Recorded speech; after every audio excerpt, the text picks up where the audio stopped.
ఆయన ఎప్పుడు నవ్వుతూ ఉన్న ముఖంతో తిరునవ్వుతూ ఉంటాడండి స్వామి. ఎప్పుడు ఏడు కొండలు ఎంతండి? మన 5 గంటల్లో నడిచేది 7 కొండలు పెద్దగా ఎత్తే కాదు, వైకుంఠం కన్నా ఎత్త అదే కాదు. 7 కొండలు ఇంకా తక్కువే మనకి. స్వామి అంత దగ్గరలోనూ ఉన్నాం స్వామి. కన్యావరైతే రూపం అన్నట్టుగా అలాంటి రూపం ఉన్న స్వామి. ఇకను బంధువులు భోజనాలకి ఇవాళ మన తల్లిగొండ వెంకమామలో చూస్తే రోజుకి 2 లక్షల మంది భోజనం చేస్తున్నారు.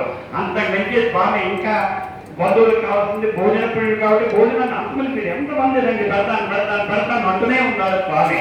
ఇంకా మీరు అంటారా అందరికీ కలియుగంలో ఇలాగా వేయమంటే పాపాలను వెంటనే పోగొడతానయ్యా నేను వెంకటేశ్వరుణ్ణి అని ఆయన అలాగ ఆ రూపంతో అక్కడ ఆజానుబాహుడు అరవింద రోజనుడు అయినటువంటి స్వామి ఆ 7 కొండల్లో ఉన్నాడండి స్వామి.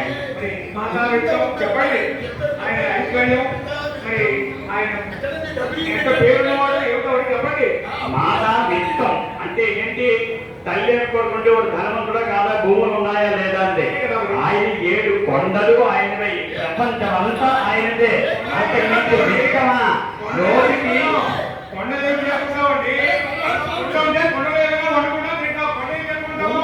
పట్టుకోకండి. విత్తంకి వచ్చేసరికల్లా భగవంతుడు కోరుకోకుండా ఓపెన్ చేసేసరికల్లా 1 కోటి 3 కోట్లు స్వామికి.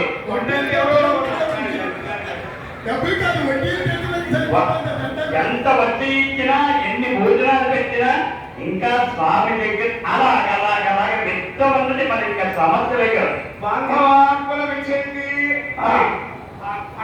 చెప్పండి ఆయన భగవంతుడికి కొలవించండి. బ్రాహ్మణో శివమాసి బాహురాజన్యకుట ఊరు తమస్య పద్యాగం సూత్రం అంతా భగవంతుడి యొక్క స్వరూపమే. భగవంతుడికి ఒక కులం అంటూ అక్కర్లేదండి. అందుకోసం కులం లేని వాడే భగవంతుడు.